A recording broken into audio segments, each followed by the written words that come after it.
Shalom jemaat Tuhan, selamat pagi. Tuhan memberkati kita. Kita kembali akan merenungkan firman Tuhan dari kitab Roma pasal 8 ayat 5 yang mengatakan, sebab mereka yang hidup menurut daging memikirkan hal-hal yang dari daging. Mereka yang hidup menurut roh memikirkan hal-hal yang dari roh. Jadi baik manusia daging, manusia duniawi, orang yang hidup secara sarkikos atau pesukikos, atau menjadi manusia rohani, pneumatikos, orang yang dipimpin, dikendalikan oleh roh Allah. Semua itu dimulai dari memikirkan. Karena orang yang hidup di dalam daging atau orang yang hidup di dalam roh menjadi rohani, itu dimulai dari menggunakan sama kata-kata apa yang dipikirkannya.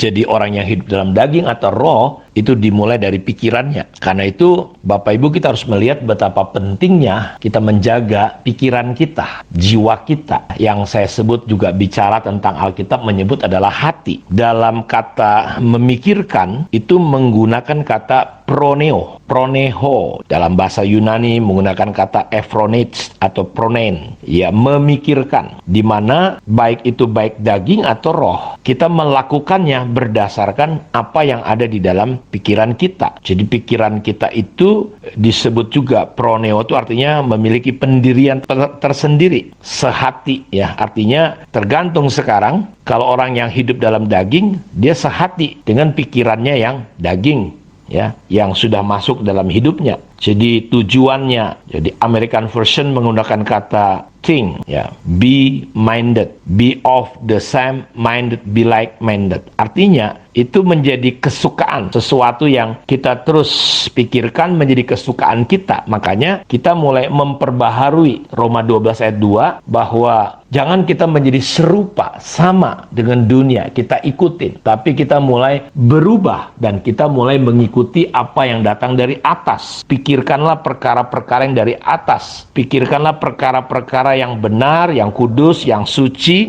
yang positif. Jadi proneo itu semacam pikiran kita yang dikuasai secara genetik, alam bawah sadar kita. Kita membiarkan, dikendalikan, tergantung. Jadi dia seperti kayak autopilot. Jadi kalau sudah tahu, ada yang sistem, dia nggak perlu di manual lagi, ada yang namanya auto. Nah, ini semua tergantung latihan pikiran-pikiran kita. Jadi kita perlu mengizinkan Roh Kudus yang mengendalikan. Kita perlu melepaskan diri kita untuk dikendalikan pikiran kita secara autopilot. Hidup sehati sejiwa dengan apa? Dengan Roh Kudus. Bukan hidup sehati sejiwa dengan apa yang dipikirkan, dimaui oleh keinginan, tabiat-tabiat dosa kita. Nah, disinilah pertempuran kita, Bapak Ibu, seperti yang saya katakan bahwa jiwa, pikiran adalah areal paling hebat. Dalam 2 Korintus 3 ayat 14 dikatakan, tetapi pikiran mereka telah menjadi tumpul, sebab sampai pada hari itu selubung itu masih tetap menyelubungi mereka. Jadi kalau pikiran kita tumpul dan iblis membuat pikiran kita menjadi tumpul untuk kita lebih sensitif kepada perkara-perkara daging, perkara-perkara lahiria daripada perkara-perkara rohani. Jika mereka membaca perjanjian lama, ia tanpa disingkapkan karena hanya Kristus saja yang dapat menyingkapkannya. Dalam 2 Korintus 4 ayat 4, orang-orang yang tidak percaya, yang pikirannya telah dibutakan oleh ilah zaman ini, sehingga mereka tidak melihat cahaya Injil tentang kemuliaan Allah, Kristus yang adalah gambaran Allah. Jadi iblis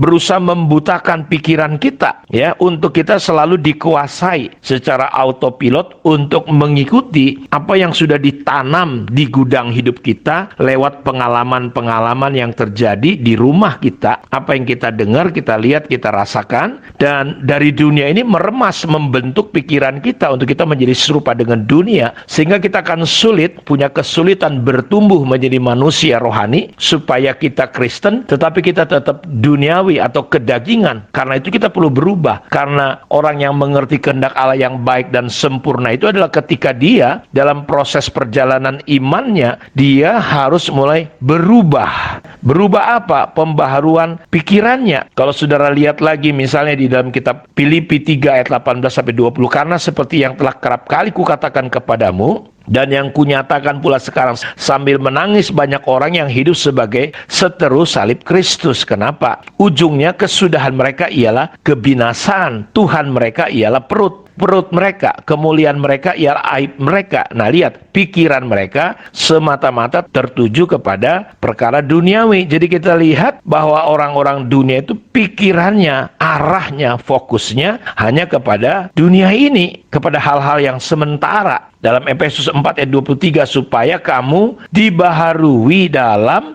roh dan pikiranmu.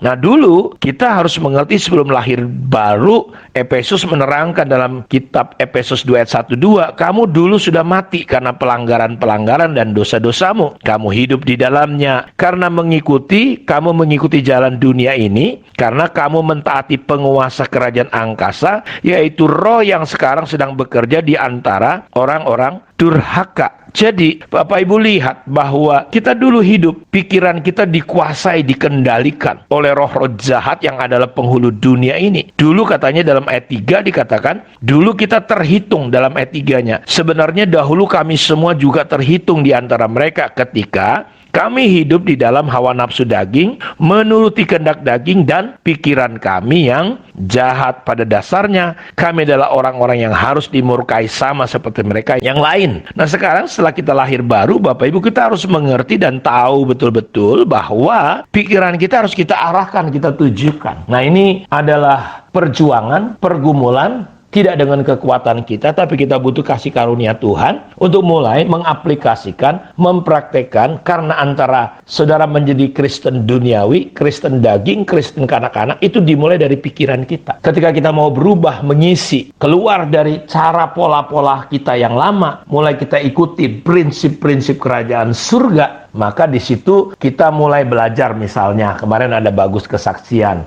jemaat ketika saya perintahkan ya untuk mereka pergi, kamu ikut ibadah di youth, walaupun dia udah ibu-ibu misalnya ya kan, tapi dia belajar. Ketika dia sampai, saya udah sampai Pak, ya nggak apa-apa, kamu ikut saja, saya bilang. Lalu satu kata yang dia pelajari adalah, saya belajar taat saja. Pikirannya berkata, buat apa kamu di sini, kamu nggak dikasih tugas apa-apa. Tapi satu hal yang dia katakan, saya belajar taat dengan pemimpin saya. Banyak orang, saudara, ketika disuruh dia nggak taat, lalu dia bertanya, ngapain saya di sini ya, untuk apa? Adik saya satu hari bekerja di sebuah perusahaan koran besar sekali, Bapak Ibu. Selama 3 bulan dia disuruh datang jam 4 pagi hanya ngawasin kerja orang. Sampai dia rasanya nggak enak hati karena terima gaji seperti nggak kerja apa-apa, cuma ngeliatin orang turun naiknya koran, dia perhatikan semua karena itu disuruh bosnya. Dan setelah berjalan hampir 4 bulan lebih, dia merasa nggak enak karena gajinya besar. Lalu dia berkata, aku nggak enak lah masa terima duit. Bosnya berkata, coba kamu perhatikan baik-baik, kamu belajar taat saja, lihat. Akhirnya Bapak Ibu, dari ketaatan itu dia lihat, oh alur, mulai datang koran, distribusi dan segala macam, sampai akhirnya dia jadi orang kepercayaan bosnya, hanya dengan dimulai belajar taat. Ketika kita menghadapi banyak hal, secara natural daging kita akan mengeluarkan, memunculkan untuk pikiran kita dipenuhi dengan pola-pola daging. Pola-pola daging itu adalah pola-pola yang sudah masuk dalam hidup kita, pikiran kita. Nah, kita biasa berjalan menurut reaksi hal-hal yang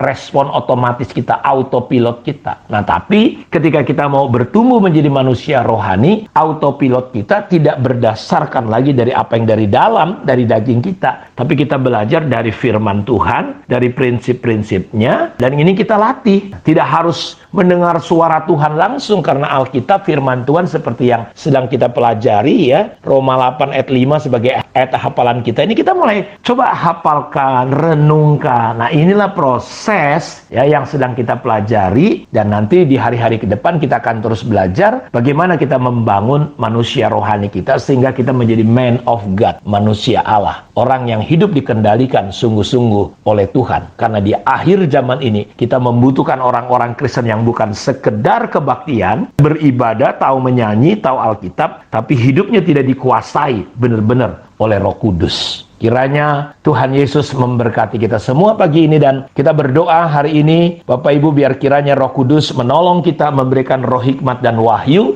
dan kiranya Tuhan menyembuhkan saudara-saudara yang dalam keadaan lemah, dalam keadaan sakit. Mungkin ada famili yang kena COVID. Saya katakan COVID-19 tidak membawa kematian, tetapi membawa kemuliaan Allah. Diberkatilah engkau, diteguhkan, sehatlah di dalam nama Tuhan Yesus Kristus. Ada terobosan yang terjadi atas hidup saudara semua. Tuhan memberkati kita. Shalom.